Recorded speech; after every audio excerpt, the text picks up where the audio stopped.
अस्सलाम वालेकुम। ये मेरी दूसरी वीडियो का सेकंड पार्ट है। पार्ट 1 भी आपने देख लिया होगा, जो ऊपर स्क्रीन पे चल रहा है, यही वाला पार्ट 1 था और ये पार्ट 2 इसका। आगे current liabilities and long term liabilities. Liabilities तरफ लायबिलिटीज़ भी दो तरह की होती हैं। एक होती हैं शॉर्ट टर्म लायबिलिटीज़ एंड एक दूसरी होती है लॉन्ग टर्म लायबिलिटीज़। अब लोग समझते हैं कि लॉन्ग टर्म लायबिलिटीज़ को फिक्स लायबिलिटीज़ भी कहते हैं, बट नहीं। लॉन्ग टर्म लायबिलिटीज़ को लॉन्ग टर्म लायबिलिटीज़ ही कहते हैं। फिक्स लायबिलिटीज़ कहना गलत है। अगर जैसे अब एसेट है, चलें वो तो फिक्स्ड है ना, हमारे पास 6-8 साल के लिए फिक्स्ड है। बट हमारे पास क्या लायबिलिटी फिक्स्ड है? नहीं, लॉन्ग टर्म है, मतलब एक लंबे अरसे के लिए। वहाँ पे फिक्स्ड असेट्स कह सकते हैं हम, यहाँ पे फिक्स्ड लायबिलिटीज़ नहीं कह सकते। ठीक है, चलें। ये शॉर्ट टर्म लायबिलिटीज़ होती हैं और ये लॉन्ग टर्म लायबिलिटीज़। अब शॉर्ट टर्म लायबिलिटीज़ जो होती हैं वो 1 साल के अंदर अंदर या 2 साल के अंदर अंदर, मतलब ये ख़त्म हो जाती हैं। 1 साल से 3 अर्सा ये शॉर्ट टर्म होता है। और लॉन्ग टर्म जो होता है वो 3 से 6 साल या 7 साल के लिए होता है। अब अकाउंट्स पेबल की बात की जाए, अगर मैं कोई प्रोडक्ट उधार पर क्रेडिट पर परचेज करती हूँ तो मेरा अकाउंट क्या बन जाएगा? Purchases debit, accounts payable credit. ये उधार का अकाउंट मेरा बढ़ जाएगा। ठीक है, इसके बाद आते हैं नोट्स पेबल। नोट्स पेबल को हम बिल्स पेबल भी कहते हैं।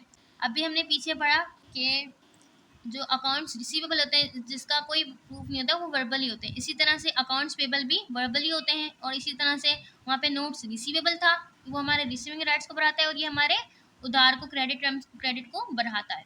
तो यहाँ पे भी नोट्स पेबल मतलब बिल्स पेबल, ये भी रिटर्न प्रूफ होता है हमारे पास और ये वर्बली भी होता है। ठीक है, देन इसके बाद आ गया loan, bank loan. Bank loan में आता है हमारे पास कैश क्रेडिट और कोल लोन। कैश क्रेडिट वो होता है जो कम अरसे के लिए दिया जाता है लोन, बैंक जो हमें प्रोवाइड करती है, जो 1 से 3 साल का अरसा होता है, इसके अंदर हमें ये लोन दिया जाता है।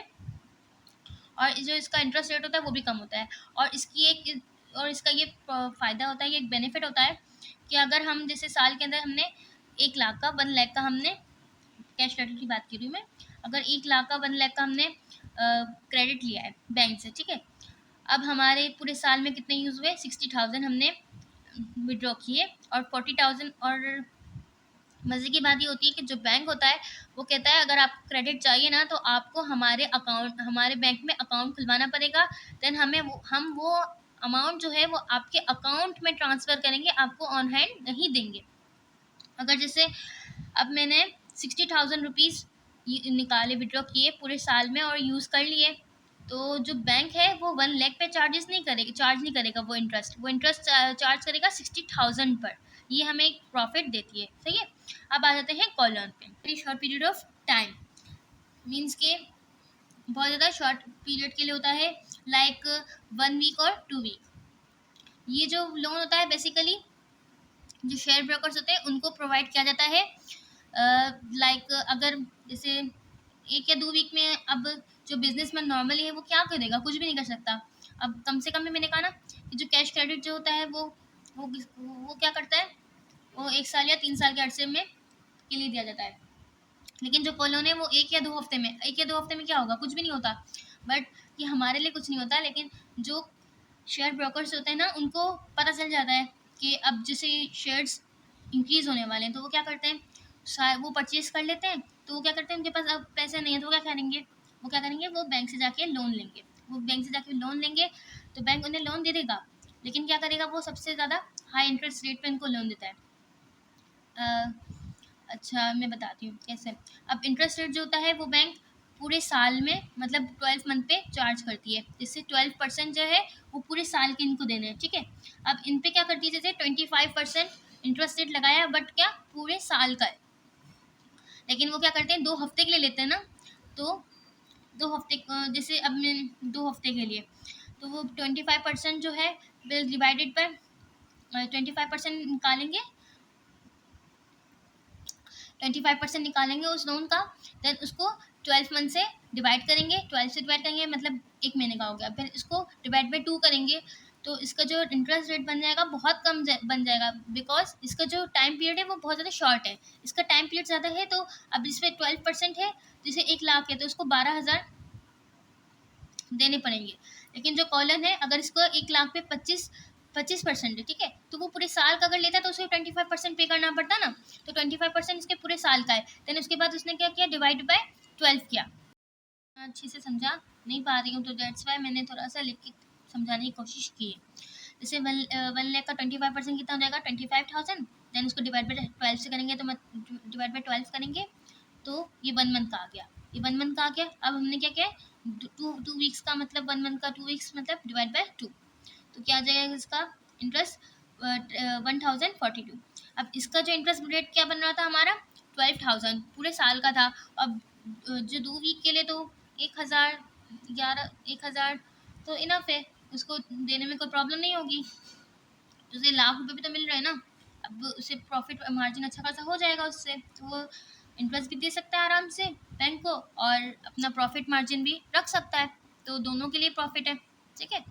अब आ जाते हैं बैंक ओवरड्राफ्ट पे। बैंक ओवरड्राफ्ट की facility only for current account holders को दी जाती है, क्योंकि बैंक 1% भी इंटरेस्ट पे नहीं करता करंट अकाउंट होल्डर्स को। और करंट अकाउंट बेसिकली वो अकाउंट होता है जहाँ डेली बेसिस पे बहुत सारी ट्रांजैक्शंस होती हैं। अब आ गया advance from customer. Advance from customer, वहाँ पे एडवांस टू सप्लायर था, ठीक है। यहाँ पे है एडवांस फ्रॉम कस्टमर। अब जैसे मैंने एक कस्टमर है, उससे मैंने क्या किया, उसको मैंने अपना माल सेल आउट कर दिया और उसने मुझे पेमेंट कर दी, लेकिन अभी तक मैंने उसे वो जो प्रोडक्ट है वो उसके डिलीवर नहीं किया, ठीक है। अब वो रास्ते में या अभी जैसे मैं कल डिलीवर करूँगी तो जब तक मेरे पास क्या हो जाएगा, ये अकाउंट एडवांस फ्रॉम कस्टमर के नाम से मैं रिकॉर्ड करूँगी अपने पास। देन इसके बाद है अनअर्न्ड रेवेन्यू। अनअर्न्ड रेवेन्यू जो होता है वो नॉर्मली जो होता है सर्विस बिजनेस के लिए होता है। आपको बताया था ना 3 तरह के बिजनेस होते हैं। पहला होता है manufacturing business, then trading business and service business.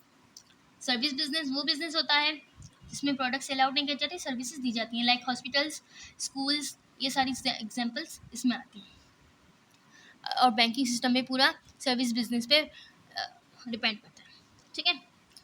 अब अनअर्न्ड रेवेन्यू वो रेवेन्यू होता है, जैसे अब मैंने क्या नाम है, स्कूल है, ठीक है, मैं एक वहाँ की ऑर्गेनाइजेशन में वर्क करती हूँ, उसकी इंचार्ज में उसकी बड़ी। अब स्कूल के स्टार्ट में एडवांस फीस ली जाती है बच्चों से कि आप 5 तारीख तक पे कर दें, और फिर इसके बाद महीना बढ़ाया जाता है। लाइक जैसे नवंबर की फ़ीस नवंबर के 1 से लेके 5 नवंबर तक आप पे कर दें, और फिर नवंबर का महीने आकर बच्चा स्कूल जाता है, ठीक है।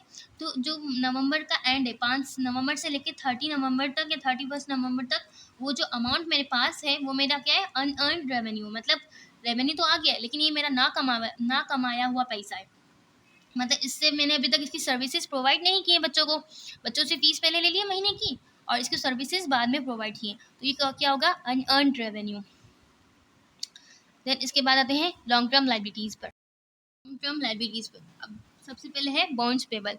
बॉन्ड्स पेबल कौन से पेबल होते हैं, बॉन्ड्स पेबल लाइक अगर एक कंपनी है ना तो वो शेयर्स देती है ना मार्केट में, लेकिन कोई कंपनी चाहती है कि मेरे जो शेयर्स की वजह से क्या होता है, इक्विटी डिवाइड होती है, डिस्ट्रीब्यूट होती है। लेकिन एक कंपनी है वो चाहती है मेरे पास जो इनफ है शेयर होल्डर्स इनफ है, इसी तरह मैं ना अपने इक्विटी लोगों को देना नहीं चाहता और मुझे पैसों की भी नीड है, तो मैं क्या करूँगा, अब मुझे मार्केट से उधार लेना है, तो वो शेयर्स की जगह वो डिबेंचर या बॉन्ड्स इशू करते हैं। डिबेंचर या बॉन्ड्स इशू करते हैं, वो शेयर्स की तरह ही होते हैं, लेकिन क्या होता है, जो शेयर्स होते हैं उसमें इक्विटी मिलती है और प्रॉफिट और लॉस शेयर होता है। बट जो बॉन्ड्स या डिबेंचर्स होते हैं इसमें हमें इक्विटी नहीं मिलती, उसमें हमें क्या मिलता है, लोन मिलता है और मतलब फ्लैक्चुएट जो होता है, प्रॉफिट और लॉस होता है वो फ्लक्चुएट करता है। बट जो बॉन्ड्स में जो इंटरेस्ट होता है वो फ्लक्चुएट नहीं करता, उसके एक फिक्स्ड इंटरेस्ट रेट होता है, ठीक है। जैसे नॉर्मली अगर हम बैंक से लोन लेते हैं, इसे समझ लें, से बैंक से लोन देते हैं वो क्या करते हैं, इंटरेस्ट एक फिक्स इंटरेस्ट रेट होता है उनका, जैसे 12% या 15% या 10% वो फ्लक्चुएट होता रहता है, ठीक है। अगर हम मॉर्गेज पेबल की बात करें तो मॉर्गेज नाम से पता चल रहा है, मॉर्गेज मतलब कोई चीज़ मॉर्गेज रखना, मतलब गिरवी रखना, ठीक है। मॉर्गेज पेबल और जो जैसे अगर मैंने इनकी बात की तो ये शॉर्ट टर्म लोन्स होते हैं, और जो होते हैं ना, बैंक जो है ना लोन प्रोवाइड करता है एक और भी पर्सन बेसिस पर भी। लाइक अगर किसी पीएम का नाम है या किसी बिजनेसमैन का नाम है, उसकी रेपुटेशन पे भी हमें लोन मिल जाता है, लेकिन वो बहुत ज़्यादा शॉर्ट पीरियड के लिए और शॉर्ट अमाउंट होता है। लेकिन जो मॉर्गेज पेबल होता है ना, उस पे क्या होता है, हमें हमारी कोई चीज़ है ना गिरवी रखी जाती है, जैसे हमारी लैंड हो गई, हमारी बिल्डिंग हो गई, हमारा कोई घर हो गया, कुछ भी, तो वो हमारा गिरवी रखा जाता है, देन उसके बाद हमें लोन प्रोवाइड किया जाता है। अब एक और है लॉन्ग टर्म लोन, इसमें फिक्स लोन भी आता है। ये लोन ऐसा होता है कि 2 से 3 साल के अरसे के लिए मुझे ना लोन चाहिए, ठीक है, 2 से 3 साल के अरसे के लिए हमें मुझे लोन चाहिए। अब मैं चाह रही हूँ कि मुझे मिल जाए, तो मिल जाता है। लेकिन इसमें ये होता है, अगर जैसे मैंने बताया था ना ऊपर कि कैश क्रेडिट वाला है, कैश क्रेडिट में क्या होता है, अगर हम जैसे 1 लाख का लोन लेते हैं और 60,000 यूज़ करते हैं, तो इंटरेस्ट बैंक इस पे इंटरेस्ट चार्ज करेगा 60,000 पर।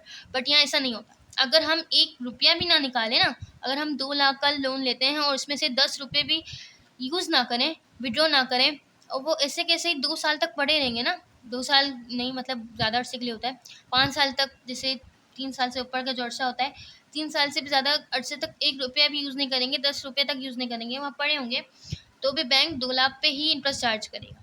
इसका ये एक नुकसान है, ठीक है। फिर आ जाते हैं ऑनर्स इक्विटी पे। ऑनर्स इक्विटी में दो होते हैं, एक होता है कैपिटल और एक होता है ड्राइंग। कैपिटल, जो मालिक अपने जो अमाउंट है वो बिजनेस में इन्वेस्ट करता है, तो उसकी जो अमाउंट है वो उस कैपिटल में आती है कि इसने इतने अमाउंट इन्वेस्ट किए हुए हैं, और लाइबिलिटी से ही पता चलता है कि इतनी लाइबिलिटीज ने क्रेडिट की हुई है, ठीक है। जो अच्छा बिजनेस होता है ना, उसमें 60% कैपिटल होना चाहिए और 40% लाइबिलिटी होनी चाहिए, इससे कम नहीं होना चाहिए, वरना बिजनेस की रेपुटेशन भी इतनी अच्छी नहीं होती, गुडविल अच्छी नहीं होती। और अगर ऑनर क्या नाम है इन्वेस्ट करता है तो कैपिटल आएगा, अगर वो अपने पर्सनल यूज़ के लिए कोई चीज़, कोई अमाउंट निकालता है, कोई चीज़ निकालता है, लाइक इन्वेंट्री निकालता है, या फिर कोई फर्नीचर निकाल लेता है पर्सनल यूज़ के लिए, या स्कूल की फ़ीस, या अपनी गाड़ी ले लेता है अपने लिए, अगर पर्सनल यूज़ के लिए, तो वो ड्राइंग में जाएगा, ठीक है। उम्मीद है मेरी ये वीडियो भी आपको बहुत ज़्यादा पसंद आई होगी। पसंद आई हो तो like, share, comment and subscribe, and घंटे के बटन को प्रेस करना ना भूलें। Bye bye.